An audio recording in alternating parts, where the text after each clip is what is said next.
I just want to start, just going back, right? Because, I know all of us have that journey, have that walk and that experience that we've gone through, right? And so I Mhm. want to know from you, was entrepreneurship always something that, from a young age you thought about, owning your own, having your own, or was that something that grew over time? Can you tell us a little bit about your kind of upbringing and your first connection with entrepreneurship?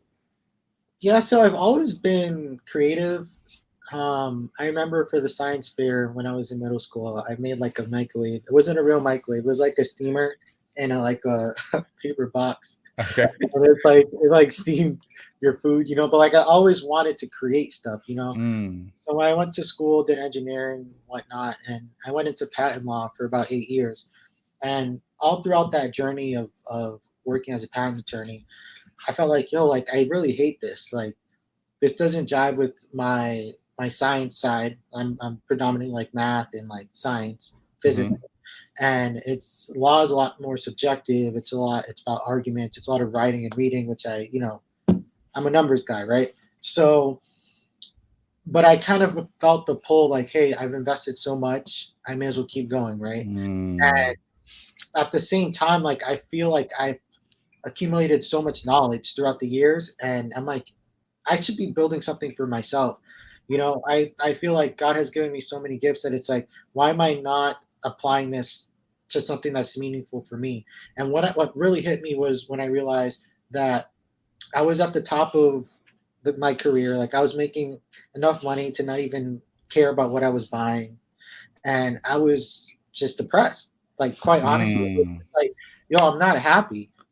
I'm right. not. I don't like going into work. I don't like what I'm doing. I'm not happy with my life. And I realized, man, like in school, I always enjoyed school. I always enjoyed doing a lot of things at the same time. Like I can handle a lot, right? So it's like, why am I not able to do this? And I realized it's like you can't ask a fish to win a tree climbing contest, right? Like that's not his ministry, right? So it's just like you keep trying, keep trying, keep trying. It's just like it's just not going to work on this side of the Jordan, right? So it's kind Right, right. of I realized there are things that I could do, and when I talk to people, they said, "Oh, work is it's not supposed to be fun. Sometimes Mm, you just go to work to make money, and then do your hobby on the side." But that has some truth to it, and there are some things I could have done. Maybe be a math teacher, math professor, physics. That would have been like something I could bear or do like without it sucking life out of me. But what I realized in my profession was actually draining me. It wasn't mm. like it's just keeping me stable and like I'm like doing like rock climbing on the weekends because I'm a passionate rock climber. I'm not, but just a random thing. But so I realized, dang, like I need to do something that's giving me life, right? Like we have how many years on this earth? Like I Yeah. want to reinvigorate myself with my work. And so that's when I was just like, being married is kind of what prompted me to finally take that leap. I Mm, spoke with my wife Nayla, and I was like, yo, I don't really like what I'm doing, and here's this idea I've been toying with over the past couple of years, and why don't we just go for it right now? And I saw, quote unquote, the stars aligning, like, and you know, I have to thank my wife because had it not been for her support, had it not been for her hmm. okay, um, and her ideas that have helped propel this, it wouldn't have come together. And yeah, a combination of that and us wanting to do ministry together, Right. we recently joined Adventist Young Professionals as the global director of programming and assistant global director of programming, and Mm, that's also putting us in touch with a lot of other Adventist young professionals. So it's like right. I'm just kind of aligning everything where I'm in the target market that I want to be in Right. for the website that I'm building and for ministry, right? Because one of the things that we wanted to do was do ministry together. We didn't want to like me playing the piano on one side and then, her greeting and it's like Right. Sabbath day brings us apart. So we want to stay together, right? So we have these Right. objectives and God has kind of is bringing them together.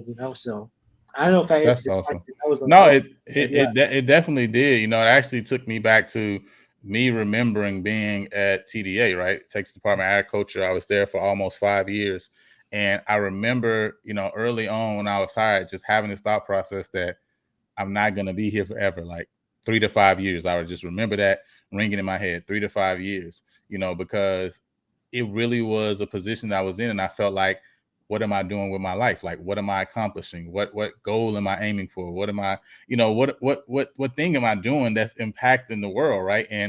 And I couldn't see that, right? I couldn't see how even my service at work was really benefiting anybody.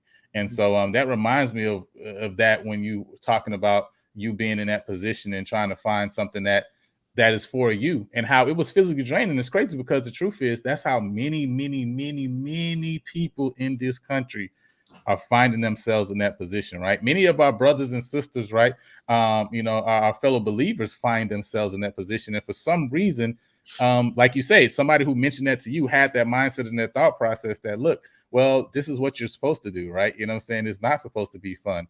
Mhm.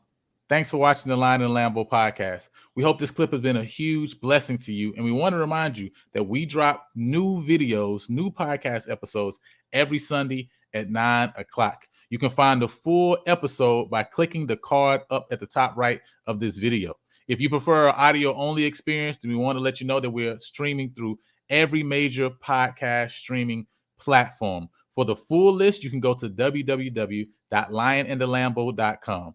Until next time, go impact the world.